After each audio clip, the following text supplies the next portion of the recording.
Hi, and welcome to today's Daily Adventure. We're here in E2, an education exchange for Microsoft in Singapore. We've got a lot of educators from around the world. We're here from Jan from Czech Republic. Thanks for joining us again. And I know this is not your first E2. You were joining us in Redmond for our first E2. Exactly. So I'd love to know what's changed for you as an educator in those 4 years.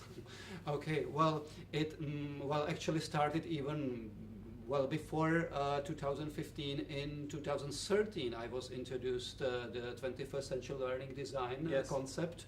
Well, and since then I've been implementing this methodology in my teaching, well, in the curricula in my school, and well, in the whole school life. Well, so I would say that the 21st century competencies altogether changed the way how I teach now. Tell me why you've been starting to connect students with the skills to drive sort of a lifelong connection to career. How does that work in your classroom? Well, we decided that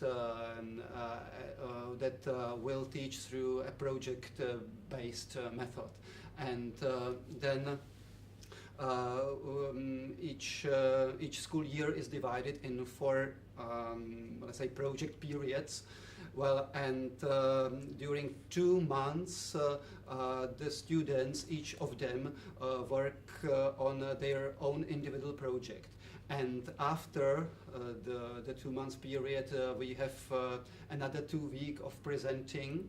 And well, I believe that having something really challenging, really complex to work on during long term, during 2 months, can bring the really valuable results at the end.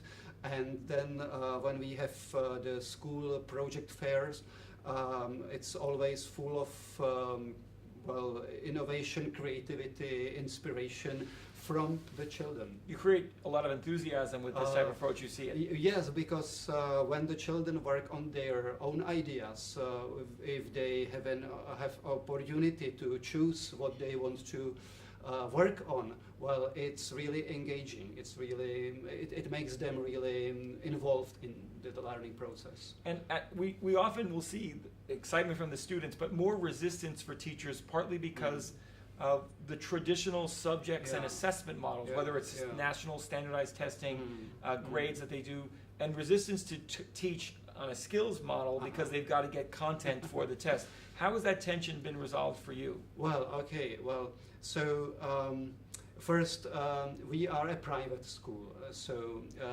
well, let's say that we have more freedom against the national standards. Sure. Well, well, the parents are the key stakeholders. Well, we need to persuade them first that instead of memorizing historical data, or other stuff, well, it's quite important to develop the skills, and through developing those skills, they also acquire the knowledge which they or the content which they should know in the individual subjects. So, well, when the projects are presented, it's obvious how much the children learn, not only in the field of their skills, but also in the subjects themselves. So, yeah, well, if they choose a biology project, well, obviously they learn a lot from biology. Yeah, and I think hopefully your example maybe can inspire the public system in the Czech Republic to start to embrace these models. Well, that's our mission. I would frankly say that we want to pilot this system, and then we are open to cooperate with, let's say, teachers' universities. We have some visitors from the Ministry of Education and other institutions to show them that it really works. It's possible. It's doable. And I imagine when you start to think about these competencies and skills, you mentioned parent stakeholders being so important. I completely agree. How do parents react to this different learning environment? Certainly one that they're different from when they were in school.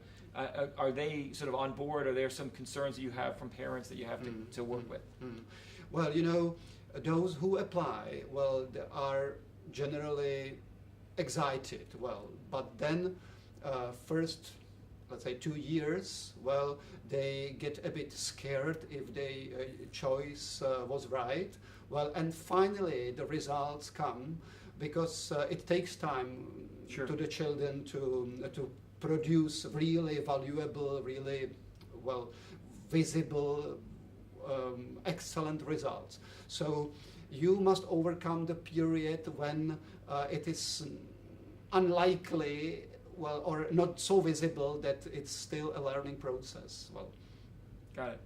And do you have any advice, because this is an important area for others to explore, you have any advice for school leaders, whether it's a teacher or a private school leader, on how to embrace this 21st century skills integration? I know there's a lot of folks who recognize the value for employers, recognize the value for connecting students and their excitement, but how do you go about it? How do you do it easily? well, very simple to say, you must be stubborn. Well, you must persist. Well, it must be the headline, the vision, which is communicated clearly and repeatedly every day. Well, we have the whole rubrics printed on the big posters in our teachers' room. The children, the parents are familiar with the rubrics. Well, we changed our vocabulary. Now the children themselves can express themselves using the language from the rubrics and so on. So persist. That's my advice. Great advice, and thanks very much for sharing it. Thanks for the work that you continue to do, persisting as part of our MIE community. It's been valuable to have you and your leadership for the many years that you've served as part of an MIE community. Thank you. Thank you so much for being here, and thanks for joining today's Daily Adventure as well. It was my pleasure. Thank you very much.